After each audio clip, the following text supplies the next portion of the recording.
all, this is unbelievable. From 1989 when I was drafted to now, it's simply incredible. I'm so proud of these guys. Today is a very special day. Enjoy this moment. A great opportunity, man, for offensive linemen.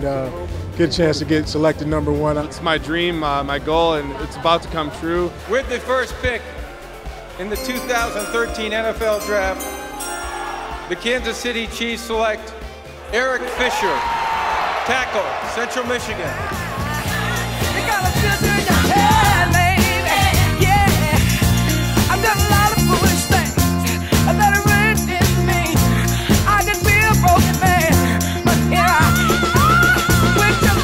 He's a Chippewa from Central Michigan. We have to say it.